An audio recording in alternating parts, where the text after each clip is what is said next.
UP में flat मकान के रेंट एग्रीमेंट के नियमों में हुआ बड़ा बदलाव।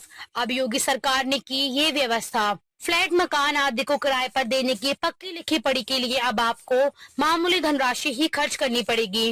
राज्य सरकार रेंट एग्रीमेंट को पंजीकृत कराने पर लगने वाली स्टाम्प ड्यूटी को काफी हद तक कम करने जा रही है। 1 लाख रुपए तक के वार्षिक किराए वाले 1 वर्ष के रेंट एग्रीमेंट को सिर्फ 500 रुपए में ही पंजीकृत कराया जा सकेगा। इसी तरह 10 वर्ष तक की अवधि के एग्रीमेंट का खर्चा 2000 रुपए होगा।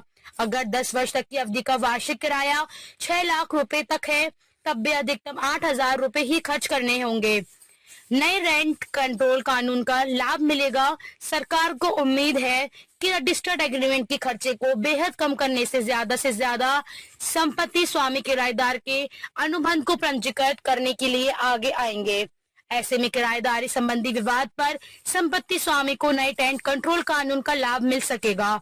एग्रीमेंट से हटकर सिविल कोर्ट या पुलिस से किराएदार को राहत नहीं मिल सकेगी, जिससे किराएदारी संबंधी कोर्ट में बढ़ते मामलों में कमी आएगी। वर्तमान में रेंट एग्रीमेंट रजिस्टर कराने पर औसत वार्षिक किराए का 2% स्टाम्प ड्यूटी देनी पड़ती है। यही कारण है कि फ्लैट मकान मालिक और किराएदार ज्यादातर रेंट एग्रीमेंट को रजिस्टर्ड नहीं कराते हैं।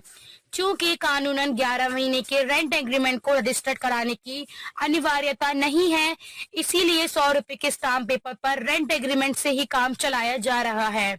ऐसे में किराएदार को लेकर विवाद पर मकान मालिक को थाने से कोर्ट तक चक्कर लगाने पड़ते हैं। इसको देखते हुए योगी सरकार मकान मालिकों को राहत देने के लिए रेंट एग्रीमेंट को रजिस्टर कराने के खर्च को मामूली करने जा रही है। सूत्रों के मुताबिक 1 लाख रुपए तक का वार्षिक किराया होने पर रेंट एग्रीमेंट को रजिस्टर कराने का खर्चा जहां 500 रुपए किया जा रहा है, वहीं 1 से 3 लाख किराया होने पर 1000 और 3 से 6 लाख रुपए पर 2000 रुपए ही खर्च होंगे। 5 वर्ष के रेंट एग्रीमेंट के रजिस्ट्रेशन पर 1500 से 6000 रुपए और 10 वर्ष की अवधि होने पर 2000 से 8000 रुपए ही खर्च होंगे। स्टाम्प एवं पंजीयन मंत्री रविंद्र जायसवाल ने बताया कि मुख्यमंत्री योगी आदित्यनाथ के निर्देश पर रेंट एग्रीमेंट को रजिस्टर्ड कराने के खर्चे को घटाने के साथ ही पूरी प्रक्रिया को भी आसान बनाने की तैयारी है। जल्द ही संबंधित प्रस्ताव को कैबिनेट की मंजूरी मिलते ही लागू किया जाएगा।